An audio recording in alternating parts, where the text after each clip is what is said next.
Hola, hola, sean todos bienvenidos a mi canal Fisioquín en Casa. Mi nombre es Jefferson Levy, licenciado en fisioterapia, y el día de hoy vamos a hablar un poco sobre lo que corresponde al tema de evaluación y tratamiento de las alteraciones de la deglución.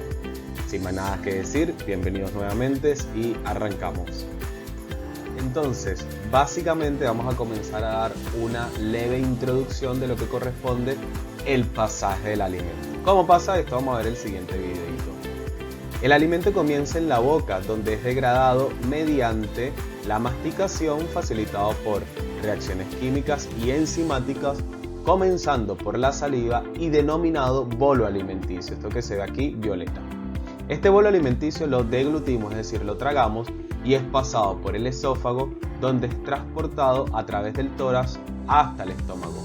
El bolo alimenticio es nuevamente degradado y se mezcla con los jugos gástricos y forma el quilo un poquito más chiquito, y este va al intestino delgado, en el duodeno específicamente, el yeyuno, continúa todo el proceso de digestión y absorción, ayudado con otros órganos como el hígado y el páncreas, donde por la ayuda de la bilis y el jugo pancreático forma el quimo.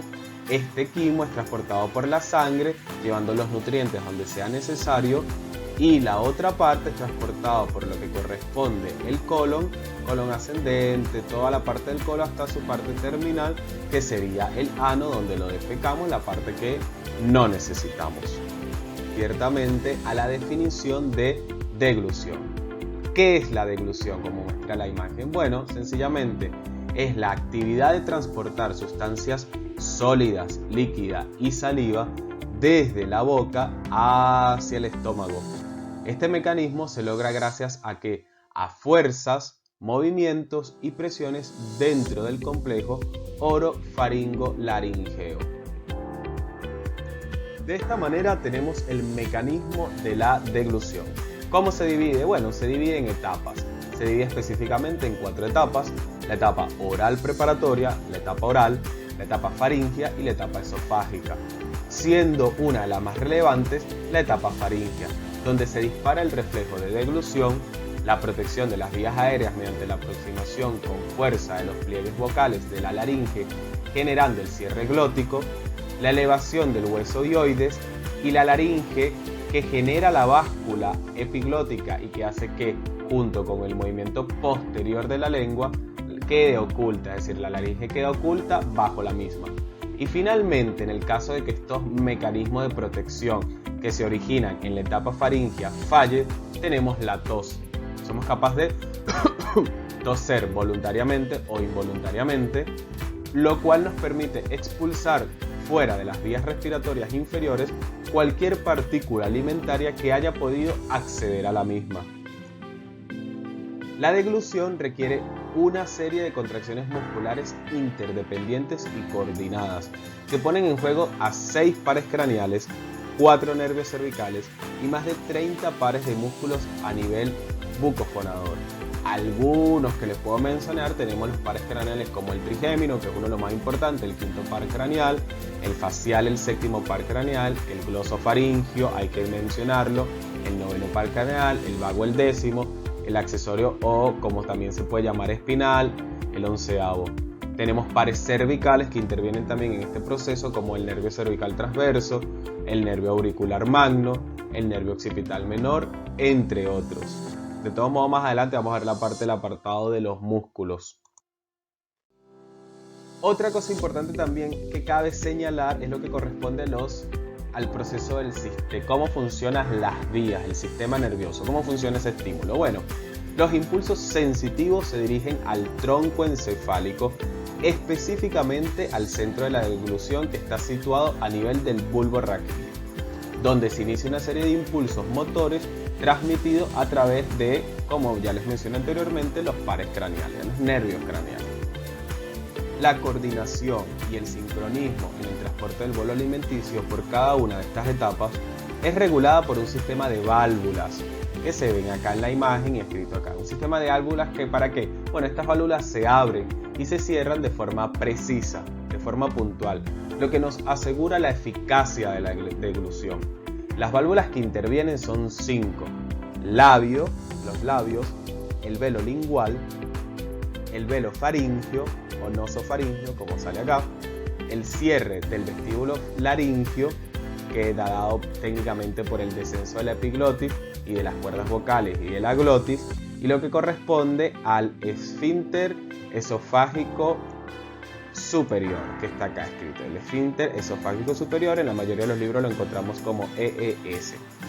Estos son el mecanismo de defensa de la laringe en el deceso de la epiglotis y el cierre cordal y la presión subglótica. De todos modos, técnicamente lo que hace es que la comida, el bolo alimenticio, no se regrese y no se vaya por la vía respiratoria.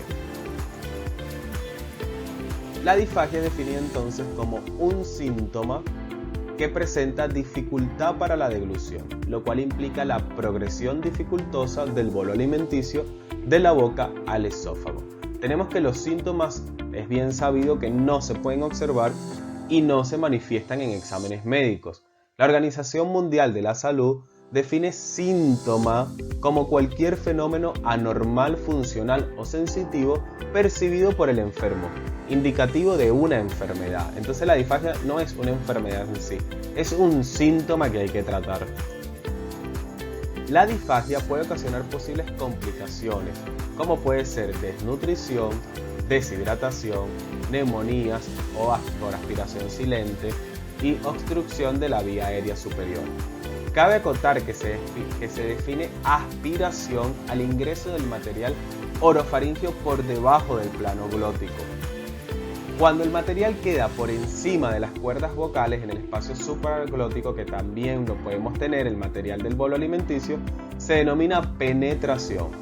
La mayor preocupación en cuanto al área de la salud recae en las posibilidades de aspiración traqueobronquial, una tráquea traqueobronquial que llega a los pulmones, a los bronquios, y el riesgo, ¿qué pasa con esto? Bueno, el riesgo de contraer neumonías o neumonitis.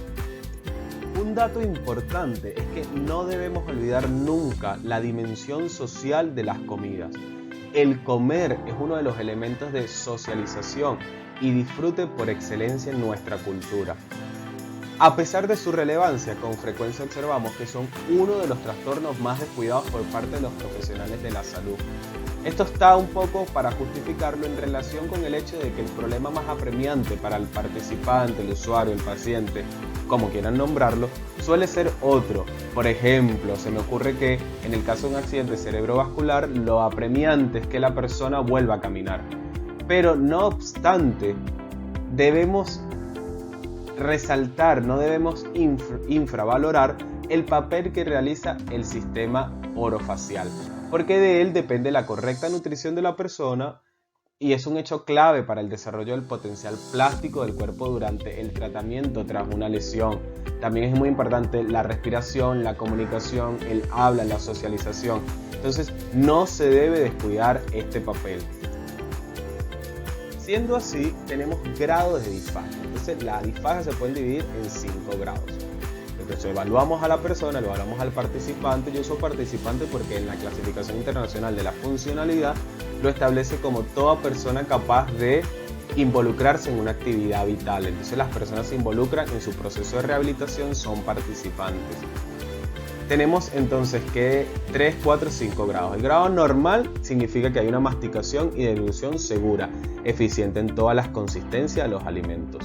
El grado leve, hay una masticación y deglución eficiente en la mayoría de los alimentos, ocasionalmente puede presentar dificultad, requiere el uso de técnicas específicas, puntuales. El grado moderado, la deglución es aceptable con dieta blanda, pero puede tener dificultad con líquidos y sólidos, requiere supervisión y tratamiento. En el grado moderado severo, el participante cuya ingesta oral no es exitosa requiere supervisión constante y asistencia. Solo puede alimentarse con terapeutas. Y el grado severo, la nutrición se da por otro método alternativo.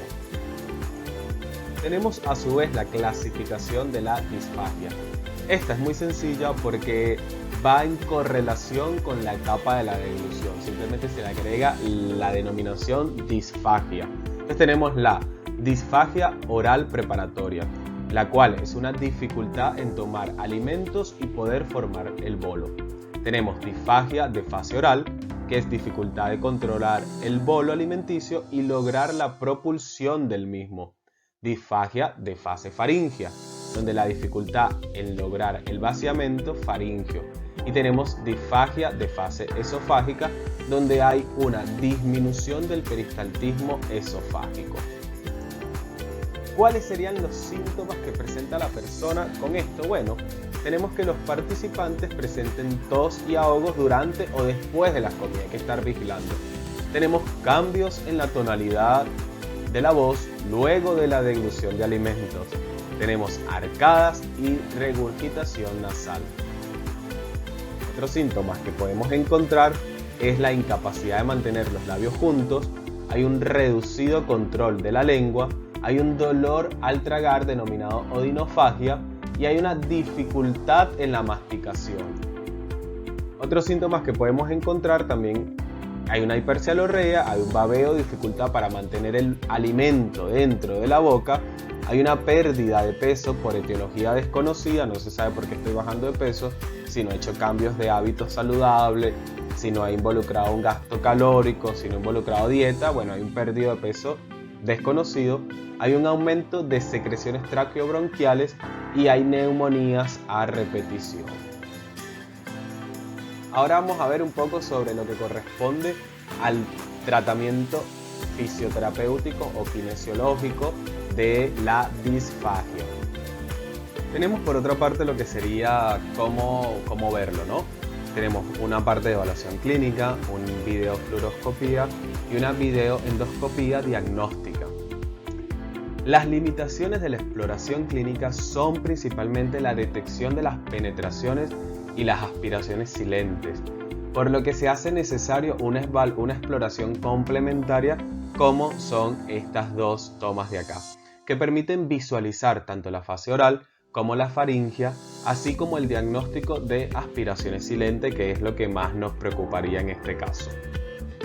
Siendo así, el conocimiento, la evaluación clínica, ¿cómo se comienza? Bueno, con el conocimiento previo a la patología de base, el estado neurológico, respiratorio y nutricional de la persona, se realiza la entrevista diagnóstica a través del interrogatorio, a través de la anamnesis, el paciente, si no puede hablar, se le realiza también al familiar o a ambos, sobre los síntomas, sobre los signos, el tiempo de evolución, su dificultad deglutoria.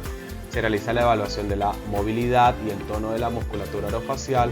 Las praxias bucolinguales también son muy importantes y el apartado de lo que corresponde a los reflejos también, teniendo en cuenta la inervación correspondiente de cada estructura interveniente. Por eso es muy importante saber los nervios, los pares craneales. Las etapas de glutoria, como ya se las nombré, sería importante evaluarlas, cómo va en cada etapa, la coordinación y sincronía con diferentes texturas de alimentos es muy importante. Identificado el posible grado de aspiración, que como vuelvo es lo que no se quiere que la persona tenga, la aspiración o la penetración. De todos modos eso lo vamos a ir desarrollando. ¿Cómo se hace? Bueno, aquí hay un listadito breve. Se comienza con la anamnesis, hay un examen postural, hay una valoración estructural, los exámenes de los músculos inervados por los nervios craneales, hay una evaluación de los reflejos de protección y reflejo deglutorio, hay una auscultación laringea, hay una evaluación respiratoria y hay una evaluación con alimentos. En teoría este sería el resumen de lo que nosotros deberíamos hacer. El examen postural, bueno, ¿qué se hace? La valoración del control de la cabeza, del cuello, es fundamental, es muy importante, sobre todo con pacientes con alteraciones del sistema nervioso central, como puede ser un accidente cerebrovascular, y las alteraciones del control motor y la postura a nivel de tronco y cabeza y cuello. El resto de los casos, bueno, no es necesario practicar esta valoración CEL. Si la persona no tiene una afectación, una enfermedad del sistema nervioso central, bueno, esta evaluación del examen postural se puede omitir en cierto modo. Tenemos la otra valoración, sería una valoración estructural, que incluye la valoración de tipo facial de la persona. Si es un cráneo dolicocefálico, como se ve acá, si es un cráneo mesocéfalo o si es un cráneo braquicéfalo. También se puede evaluar lo que es su perfil, lo que corresponde si tiene prognatismo o retrognatismo. También se evalúa el contorno de la cara, la simetría facial. a nivel de la cavidad oral. Se puede valorar lo que es el paladar, las encías, las piezas dentarias, lo que es la oclusión. Se observan los labios, la lengua y el velo del paladar, prestando atención muy particular a lo que corresponde a la presencia de asimetrías que tenga la persona. Nosotros los kinesiólogos, los fisioterapeutas, debemos familiarizarnos con los músculos inervados por los nervios craneales. Su aspecto, su potencia, el recorrido y la amplitud de movimiento son diferentes del resto de los músculos esqueléticos, que resultan más conocidos como el bíceps, el cuádriceps, por ejemplo. La simetría es especialmente importante cuando se exploran los músculos faciales, que sean simétricos, los músculos linguales, palatinos y faríneos. La diferenciación que se realiza al explorar estos músculos tienen como finalidad que puedes averiguar su nivel funcional. El nivel funcional relativo con respecto a la acción que se espera de cada uno de ellos. Nosotros por nada evaluamos un bíceps con cuánto, con si está contra gravedad, si vence la resistencia, si tiene resistencia máxima. Uno lo evalúa o evalúa grupos musculares, pero por lo general eso es lo que evalúa. Con los grupos de la cara lo que se averigua es su nivel funcional relativo. Entonces, el sistema de puntuación es este que tenemos acá. Se basa en la funcionalidad, es importante recalcarlo, y los movimientos o acciones se puntúan de la siguiente manera. Tenemos la F como funcional, que significa un músculo normal o solo daño leve. Una FD, que significa funcional débil, que hay un daño moderado que afecta el grado del movimiento activo. Una NF, que no es funcional, hay un daño severo. Y una O, que es ausencia de funcionalidad. Esto lo describió Daniels. Entonces esta prueba es una prueba de valoración analítica que fue escrita por Daniels, que permite graduar el grado de funcionalidad muscular. Es muy importante. Siendo así, tenemos los músculos de la boca. Tenemos como principal el cierre de la boca, dado por ¿cuál? Por el músculo orbicular de los labios. El test consiste en que la persona contrae y protruye los labios. Este músculo es un músculo perioral, se utiliza para muchas acciones de la boca y corresponde a la primera válvula del sistema deglutorio. ¿Cuál era la primera válvula? Los labios. Tenemos como otro músculo de la boca la compresión de la mejilla, dado por el músculo bucinador. El bucinador es el músculo que se utiliza principalmente para acomodar los alimentos durante la masticación, lo va acomodando, y para controlar el paso del bolo alimenticio. Las personas comprimen las mejillas bilateralmente y las introduce hacia la cavidad oral. Esa sería la prueba.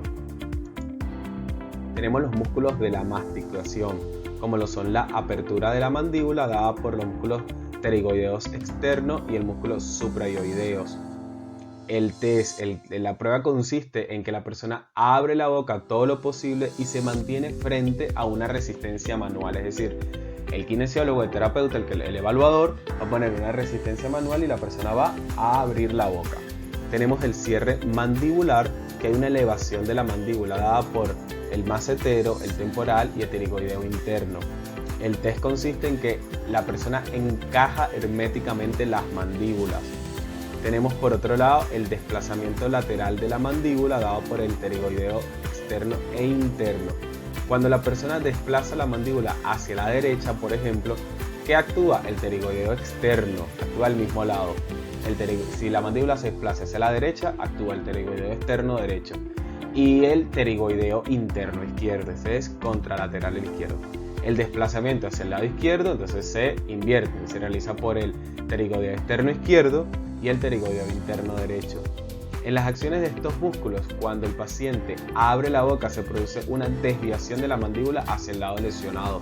Es decir, el simple hecho de abrirla ya se desvía la mandíbula hacia un lado. En cuanto al test, el paciente desplaza la mandíbula hacia la derecha y a continuación hacia la izquierda, y ahí vemos el grado de disfunción que presenta. Y por último, en cuanto a los músculos de la masticación, tenemos lo que corresponde a la protrusión de la mandíbula. ¿Cuáles son los músculos involucrados? El pterigoideo interno otra vez y el externo. La función de los pterigoideos internos y externos, como ya lo mencioné, consiste en protruir la mandíbula. En las lesiones unilaterales, la mandíbula protuyente se desplace hacia el lado del lesionado, es decir, la protuyo y la mandíbula se va a desplazar o a la derecha o hacia la izquierda, al lado lesionado. El test, el paciente protuye la mandíbula proyectando la arcada dentaria inferior por delante de la superior, como se muestra en la imagen.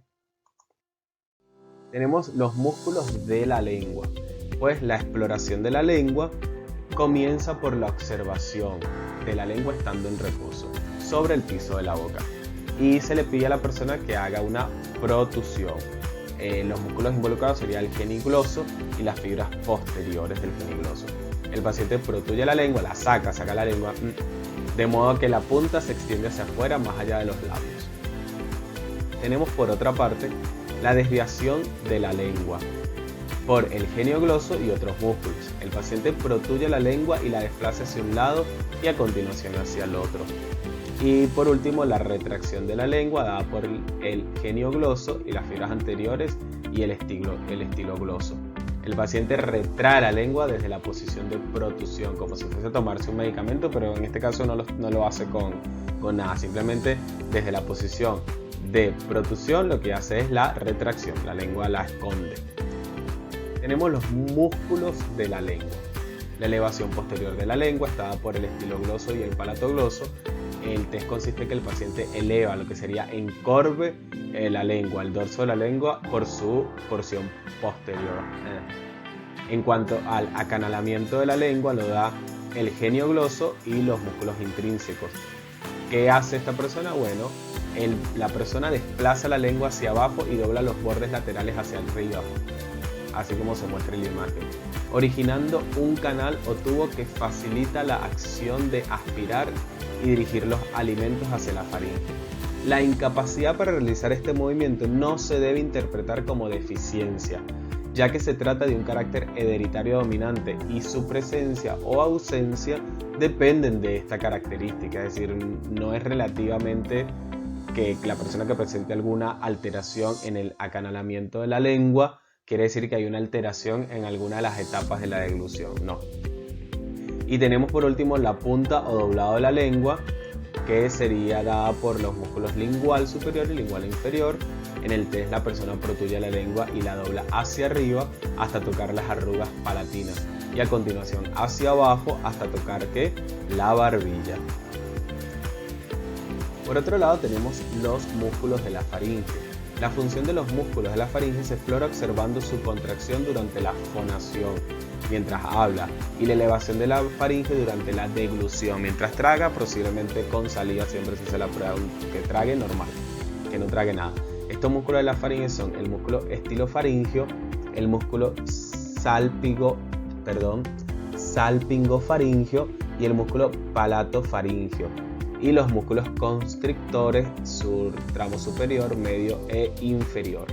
Asimismo, puede provocarse aquí el reflejo faringio, comprobando las características de la contracción muscular. ¿En qué consiste la prueba? Bueno, la persona abre la boca y pronuncia A en tono alto. Este sonido provoca la contracción de la pared faríngea posterior. Asimismo, el paladar blando se aproxima y eleva, y cuando el movimiento de la pared posterior es reducido o nulo, el examinador, el kinesiólogo, el fisioterapeuta, debe estimular el reflejo faríngeo o reflejo de la arcada para comprobar la integridad de la actividad contráctil de los músculos superiores y de la pared faríngea. De todos modos, en la siguiente diapositiva explico, como en esta, lo que corresponde el reflejo faríngeo. Se aplica un estímulo sobre la pared faríngea posterior a las estructuras adyacentes bilateralmente. Si es positivo, se produce una elevación y contracción de los músculos faríngeos junto a una retracción de la lengua. Se explora el reflejo faríngeo aplicando un estímulo, como se dice, sobre la pared faríngea, como lo hace aquí el examinador, sobre el lado derecho, sobre el lado izquierdo, y lo que debe ocasionarse es la necesidad de vomitar. Tenemos también la evaluación de la laringe durante la deglución. La exploración de los músculos de la laringe incluye la valoración de las características y naturaleza de la voz, detectado toda anomalía existente durante la fonación, los trastornos de la tos y las dificultades respiratorias. Técnicamente el test consiste en que la laringe debe elevarse durante la deglución ¿Cómo se hace esto? Bueno, el examinador sostiene levemente la laringe entre el pulgar y el índice, específicamente sobre el cartílago tiroides, este que se ve acá, sobre este cartílago tiroides, para determinar si existe elevación y su extensión mientras traga. En cuanto a la evaluación de la laringe durante la deglución, ¿qué tenemos que hacer? Bueno, la persona investiga si existe disfonía, averigua la amplitud y elevación del tono, si existen trastornos de la articulación o fonación. En el test técnicamente lo que se le da las instrucciones a la persona, se le pide a la persona que responda preguntas diferentes, comienzas a charlar con la persona para determinar las características del flujo aéreo, el control durante la respiración y la vocalización de la tos. Esto es para la abducción y aducción de las cuerdas vocales técnicamente. Por otro lado, también podemos evaluar lo que corresponde a los reflejos de protección, son muy importantes. El reflejo nasofaríngeo, lo repito nuevamente, ya hablamos de él, pero bueno, se puede evaluar mediante un estímulo desagradable que toque la base de la lengua, y la característica principal, la respuesta principal es que el reflejo intenta eliminar el estímulo de la boca. Y el reflejo tusígeno es cuando hay una penetración de material extraño. ¿Qué se hace? Bueno, hay una tos efectiva, sería la respuesta. La tos efectiva se considera cuando hay una presión expiratoria máxima de 50 centímetros de agua o un pico flujo expiratorio mayor a 160 litros sobre minutos. Menos de esto no se consideraría una tos efectiva, es decir, lo podemos cuantificar, lo podemos medir. También podemos evaluar lo que corresponde a la auscultación laringea, donde se suministran alimentos para evaluar el sincronismo y la coordinación de las etapas deglutorias y la eficacia de las válvulas antes mencionadas. Se determina la consistencia de los alimentos en base a las posibilidades de la persona para manejarlos según su etapa deglutoria afectada. Tenemos por otra parte lo que correspondería a los estudios complementarios sobre la endoscopía diagnóstica de la deglución, donde se efectúa mediante una fibra óptica flexible introducida por la vía nasofaríngea u orofaríngea conectada con una microcámara que permite realizar una evaluación anatómica. Solo realiza la evaluación anatómica y funcional de la deglución en cuanto a sus etapas deglutorias, la caída prematura, el estancamiento de los alimentos en algunos lugares de retención, se ven las valéculas y senos piriformes. También se evalúa un poco la sensibilidad laringea, los movimientos cordales, la presencia de estenosis, los granulomas, entre otras. Tenemos también lo que corresponde a la videofluoroscopía o videodeglución o trago de vario dinámico de la deglución, también es llamado.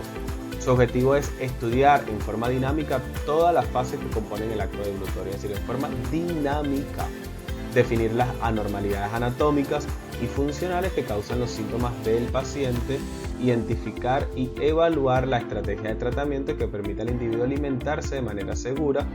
Dicho estudio se realiza administrando contraste de vario con distintas consistencias de alimentos, como pueden ser líquidos, semisólidos y sólidos, y se evalúa las diferentes posturas y maniobras compensatorias, visualizando los logros o retrocesos de cada una de las personas.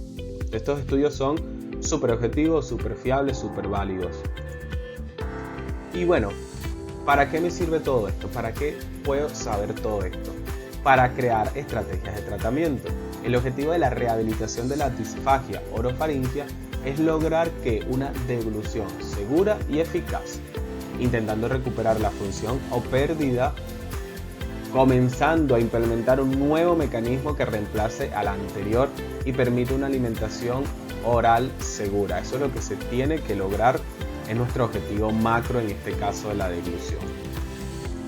Siendo así, tenemos las estrategias de tratamiento, básicamente se dividen en dos: estrategias propias del tratamiento y estrategias de tratamiento compensatorios. Las estrategias propias de tratamiento a su vez se dividen en praxias neuromusculares y maniobras deglutorias, y las técnicas de tratamiento compensatorio se dividen en técnicas de incremento sensorial, alimentación terapéutica y cambios posturales. Tenemos entonces los ejercicios de succión deglución, pertenecen a las técnicas propias de tratamiento y a las praxias neuromusculares. El objetivo de la reeducación muscular es mejorar las sinergias musculares que intervienen en las diferentes etapas deglutorias, en su coordinación y sincronismo. Están dirigidas a aumentar la motilidad y tonicidad de las estructuras intervinientes. Se utilizan ejercicios analíticos de las diferentes estructuras orofaciales, lo que corresponde a los labios, mejilla, lengua, velo lingual, entre otras. Entre los músculos masticatorios, como ya les nombré, el piso de la boca, el suprayoideos. Bueno, ¿cómo se hace todo eso? Bueno, en diferentes modalidades: activos, activos asistidos o resistidos. Este es un claro ejemplo de cómo podemos colocar un resistido donde se coloca el ejercitador lingual en la mejilla y comienza en este caso, a succionar. Tenemos otro ejemplo que es un ejercitador lingual donde la lengua se le pide que ascienda, que descienda, que protuya los dientes con los labios. Entonces se hace todo este tipo de maniobras técnicas. Tenemos una maniobra de Masako que se utiliza en casos de disminución de la contracción de la faringe. Esta se utiliza para ello. Al realizar la estabilización anterior de la lengua, se imposibilita el peristaltismo orofaringio, lo que produce mayor contractilidad faríngea por inhibición de la catapulsión lingual. ¿Qué se le dice a la persona? Bueno, técnicamente que trague con o sin alimento, no importa cualquiera de las dos maneras que decidamos, manteniendo la punta de la lengua entre los dientes, es decir, que trague con la lengua afuera. Tenemos también lo que corresponde a los ejercicios de Shaker. Seguimos en técnicas propias de entrenamiento en las praxias neuromusculares. Estos ejercicios de fortalecimiento suprayoideos son ejercicios isométricos e isocinéticos. Fueron diseñados por Shaker para mejorar la fuerza de la musculatura suprayoidea, aumentar la apertura del esfínter esofágico superior, que corresponde a la última válvula que regula el mecanismo de la deglución, como lo dije anteriormente, en personas adultas sanas, y son eficaces para restaurar la alimentación de la vía oral en pacientes con trastornos deglutorios debido a la disfunción del esfínter esofágico superior. Se le pide al participante que eleve la cabeza en posición supina, como se ve en la imagen, es decir, que la flexione sin levantar los hombros. Muy importante que no levante los hombros. El componente isométrico consta de mantener la cabeza elevada 60 segundos y 60 segundos de reposo entre cada repetición. Luego se realizan 30 repeticiones consecutivas con una velocidad constante sin un periodo de reposo. Esto viene siendo parte del componente isocinético. Se repite la serie 3 veces por día durante 6 semanas. Tiene que ser bastante estricto esta parte. Seguimos en técnicas propias de tratamiento. En las praxias neuromusculares tenemos la utilización de electromiografías de superficie y biofeedback. La electromiografía de superficie es una técnica no invasiva, es una modalidad electrofisiológica que mide la actividad de los músculos esqueléticos sobre la piel. Se utiliza fundamentalmente para mejorar la coordinación y el fortalecimiento muscular. El electromiograma amplifica la actividad eléctrica originada en el músculo y la traduce a señales auditivas y visuales de actividad electromiográfica. Los electrodos se colocan ¿dónde? Bueno, se tiene que colocar teniendo en cuenta las sinergias musculares afectadas, como lo hacemos con el TENS, por ejemplo, en cualquier otro músculo. Aquí tenemos otra imagen de lo que correspondería al aparato. Tenemos otra imagen de lo que es electromiograma, la tenemos allí. En cuanto a las técnicas propias del tratamiento, seguimos con las praxias neuromusculares, los ejercicios de terapia incentivadora respiratoria. El objetivo de la utilización de esta terapia es aumentar la capacidad pulmonar total para mantener lo que corresponde a la presión subglótica en sus valores máximos. Este tipo de ejercicios tienen que incrementar los volúmenes pulmonares y se prefieren incentivadores inspiratorios de volumen a los de flujo, debido a que se ha demostrado que los de volumen mejora el volumen minuto a expensas de una frecuencia respiratoria baja y volúmenes corrientes altos. En los volumétricos, el aumento del desplazamiento abdominal sugiere una activación mayor del diafragma durante el procedimiento. Tenemos también otra imagen de algunos ejemplos en cuanto al aumentar esta capacidad. Seguimos en técnicas propias del tratamiento, pero esta vez las maniobras deglutorias. Existen maniobras para reducir la disfagia durante la alimentación del paciente. Estas son realizadas bajo controles posturales. Cada maniobra tiene un objetivo específico para cambiar un aspecto concreto de la fisiología de la deglución. Los efectos de estas maniobras deben observarse y medirse mediante fluoroscopía. para mantener su objetividad. Entonces vamos a verlas. Tenemos la deglución supraglótica. Se le pide a la persona que inspire, que tome aire, mantenga el aire en apnea, que trague y que tosa en expiración. Le pide que inspire, haga apnea, que trague y que tosa mientras expiro, mientras saco el aire. El objetivo de la maniobra es aumentar el cierre laringio y su coordinación respiración-deglución. El mantenimiento voluntario de la apnea cierra las cuerdas vocales antes y durante la deglución. Seguimos en las maniobras deglutorias, la deglución supraglótica, es decir, una más. Se le pide a la persona que inspire, mantenga aire, inspire, mantengo aire, vuelvo a inspirar y con posterior deglución, con posterior que trago, expiro con tos. Entonces lo mismo, pero voy a agregar una expiración, una más. El objetivo de la maniobra es aumentar el cierre forzado glótico, el cual bascula los aritenoides hacia adelante y cierra la vía aérea antes y durante la deglución. También aumenta la retracción de la fase de la lengua. Tenemos la deglución forzada, donde se le pide a la persona que realice una deglución mientras el terapeuta realiza una resistencia manual sobre la frente con una pequeña flexión anterior de la cabeza y cuello. El objetivo es aumentar la efectividad del reflejo disparador deglutorio mediante la estimulación de la contracción isométrica de los músculos del piso de la boca, el supra e infraioideos, y una contracción isotónica forzada de la musculatura de la faringe.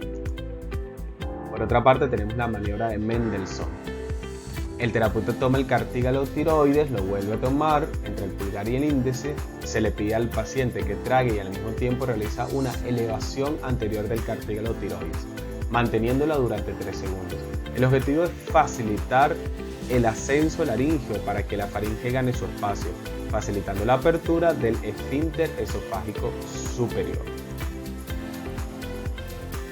Vamos un poco sobre lo que corresponde a la neuroanatomía de la sensopercepción. Seguimos en técnicas de tratamiento compensatorias y lo que corresponde a las técnicas de incrementos sensoriales. Vamos a hablar un poco sobre lo que corresponde a las técnicas de digamos que estas son estrategias que proporcionan un estímulo sensorial previo al intento de la deglución y alertan al sistema nervioso central que disminuye el umbral de los niveles del centro de deglución. Técnicamente lo que hace es esto. En cuanto a la neuroanatomía, tenemos que en la cavidad oral hay fibras nerviosas aferentes. ¿Qué significa aferente? Que lleva estímulos, son fibras nerviosas sensitivas, aferentes, que responden a la temperatura, hay fibras que responden al tacto, a la presión, y se encuentran aquellas también que solo responden al tacto por un lado, a la presión por otro, entonces se responden en combinaciones de las mismas. ¿Cómo se da esto? Bueno, esto se da a nivel del sistema nervioso central. Las neuronas que responden al frío se encuentran en la región más caudal del núcleo sensorial del trigémino, por eso lo traje, porque es uno de los más relevantes. En cambio, las que responden a las temperaturas, tacto y presión se encuentran distribuidas en toda la zona del núcleo del trigémino. Las fibras que responden solo al tacto y a la presión, porque como le dije, una es solo tacto, solo presión, solo combinaciones de ambas. Entonces son estas que responden solo al tacto y a la presión, no a la temperatura ni a otro. Son importantes los pilares del velo del paladar y sus aferencias se transmiten por el nervio laringio superior hacia el núcleo del tracto solitario. Es decir, que no solo el trigémino, sino el nervio laringio también interviene bastante bien en esto. Tenemos las zonas de percepción, también podemos ver lo que corresponde al agrio, al dulce, al salado. Tenemos toda la zona de percepción de la lengua de sabores. ¿Por qué recalco esto? Bueno, porque esto lo podemos usar como terapia. ¿Cómo se puede usar como terapia? Aquí está. Tenemos la estimulación térmica que se utiliza en los pacientes que tienen retraso en el disparo del reflejo disparador deglutorio, aumentando la sensibilidad oral para alertar a la corteza cerebral y al tronco cerebral y disparar este reflejo con mayor rapidez. Al estimular con frío los pilares anteriores del velo del paladar, mejora la latencia, es decir, mejora la respuesta a este estímulo. Tenemos la estimulación con sabores ácidos, donde el gusto es un importante estímulo sensorial. Los sabores ácidos producen un estímulo predeglutorio, alertan al sistema nervioso central y provocan un aumento de la velocidad del reflejo disparador de glutorio también. Y tenemos por última parte lo que corresponde a la estimulación intra y extraoral, creando vibraciones o generando vibraciones para la persona y presiones en la región orofacial. Entre las técnicas del tratamiento compensatorio a la alimentación terapéutica, se recomienda realizar maniobras con alimentos bajo supervisión del reeducador. Dentro de los líquidos podemos considerar los extra espesos, los con cuerpo, los claros con poco cuerpo y los sin cuerpo. En cuanto a la consistencia de la dieta, podemos considerar la dieta semisólida como primera entrada, procesados, picada, blanda y dieta regular. Estas serían las escalas, las maneras en que lo voy a hacer, en que lo voy a ir sumando. Las recomendaciones de utilidad para alimentar al participante con disfagia: se recomienda adoptar una posición entre 60 y 90 grados con la cabeza flexionada hacia adelante, reducir el riesgo de aspiración manteniendo el sujeto sentado hasta 1 hora después de comer, hay que fijarse en eso, y la modificación del volumen de la velocidad de presentación del bolo, es decir, puedo hacerle un poquito más de papilla, lo puedo hacer más chiquito. Ahí vemos cómo lo vamos preparando mediante viendo qué etapa de la deglución está o qué grado de disfagia tiene la persona. En cuanto a las técnicas compensatorias, los cambios posturales, la efectividad de una maniobra postural se realiza objetivamente mediante el estudio de videofluoroscopía para luego ser empleada como estrategia de tratamiento. Este es el deber ser. Las técnicas posturales se suelen usar de forma temporal hasta que la deglución se recupera o las distintas técnicas de tratamiento mejoran el tránsito orofaringio. ¿Cuáles serían estas técnicas posturales? Bueno, tenemos la cabeza hacia atrás en extensión, que es utilizada en las personas que presentan tránsito oral ineficaz por disminución de la propulsión posterior de la lengua, y los cambios estructurales que podemos ocasionar sería una verticalización de la lengua y una horizontalización de la epiglotis. Tenemos entonces la cabeza hacia adelante o en flexión o abajo, utilizada en las personas que presenten retardo en el reflejo disparador de glutorio, reducción del movimiento posterior de la lengua y residuos de las valéculas. Y el cambio estructural sería que ubica a la epiglotis en una posición más protectora de la vía aérea. Tenemos por otra parte la cabeza en rotación, sea derecha o izquierda, utilizada en pacientes que presenten parálisis faríngea unilateral porque excluye el lado dañado de la faringe de la zona de pasaje del bolo durante la deglución. Y en cuanto a los cambios estructurales, provoca que el bolo se lateralice hacia el lado contrario en que se rotó la cabeza. Es decir, si lo roto hacia el lado derecho, el bolo va hacia el lado izquierdo, y también en viceversa. La cabeza y también causa una caída, aquí dice, que también causa una caída de la presión del esfínter esofágico superior. Es decir, esta presión va a caer un poco. Si mal no recuerdo, la presión está entre 7 a 10 centímetros de agua para ocasionar el cierre glótico específicamente adecuado. Tenemos entonces como último una actividad, una reflexión.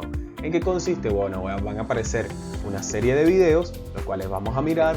Yo te recomiendo que le pongas pausa, lo analices y después yo te doy la respuesta. ¿Cuál sería el primer video? Bueno, el primer video es este. ¿Qué se ve acá? Vamos a ver, se observa que la persona traga algo, la lengua está perfecta, hace el pasaje y va. La epiglotis bajó, pasa por el esófago. Ponle pausa, ya lo viste. Retrocédelo si no, la respuesta sería la fluoroscopía normal se observa normal, en la que se observa la velocidad normal de las diferentes fases de la deglución. Si no recordamos, era oral preparatoria, oral faríngea y esofágica. Esto es lo normal. Ahora vamos a ver lo anormal, o lo no típico. Anormal no me gusta mucho esa palabra. Vamos a ver lo que no es típico. Tenemos la entrada del líquido. Mira cómo para mí se tarda en prepararlo, la lengua como que se le dificulta, intenta tragar, abren las válvulas abren, cierran, y bueno, ahí va tragando, traga una parte, pero quedó otra, acá se nota lo que sería la glotis y se va quedando residuos en la glotis. Bueno, yo dije que lo analicemos y lo estoy diciendo. Vamos a ver lo que correspondería a la respuesta. Bueno, entonces sería que este sería una persona con defecto propulsivo oral que acumula el bolo a nivel de la faringe con residuo asociado. Vamos a ver el tercer video. Tenemos, mira que la persona no hizo ni fase de espera, no hizo nada. Trago de una, le cuesta, pasa al esófago de una vez, queda residuos a nivel de la glotis. Vamos a señalarlo acá, a nivel de la glotis queda residuo. Aún sigue pasando, no termina de tragar, y ahí pasa completo. Ponle pausa, repítelo. La respuesta sería la siguiente. Observamos cómo parte del bolo cae desde la cavidad oral durante la fase oral de la deglución antes del disparo deglutorio por mal sello oral del bolo. Entonces esto está perfecto. Vamos a ver el otro video. Le damos pausa, lo podemos comentar. Aquí viene el bolo, pasó por un lado, pasó por otro, la epiglotis ni cerró. ¿Esto qué sería? Yo doy una pista. Está infraglótico, la glotis no pudo frenar allí, pasó de una. Mira que ahí viene y pasa de una vez. Pasa para adelante, pasa para atrás, pasa por esófago, pasa por tráquea. Vamos a ver la respuesta. Bueno, la respuesta es que hay aspiración, se produce en el momento de disparar la respuesta deglutoria. Tenemos dos caminos, lo recalco. Una cosa es la penetración, otra cosa es la aspiración. Lo recalco otra vez, la penetración es el pasaje de material al vestíbulo laringio sin sobrepasar el nivel de las cuerdas vocales, y la aspiración es el pasaje de material por debajo del plano de las cuerdas vocales. Tenemos estos dos conceptos. Se tiene que evitar ambos, pero el más riesgoso es la aspiración en las personas que presenten disfagia. Bueno, esto sería todo. Muchas gracias. Estoy atento a cualquier duda, inquietud, me lo puedes dejar saber en los comentarios. Te invito a que me sigas en mi canal. Gracias por tu atención. Fue una clase más o menos larga, no te quito más tiempo. Hasta luego. Síguenos en Fisiokine en casa. Chao.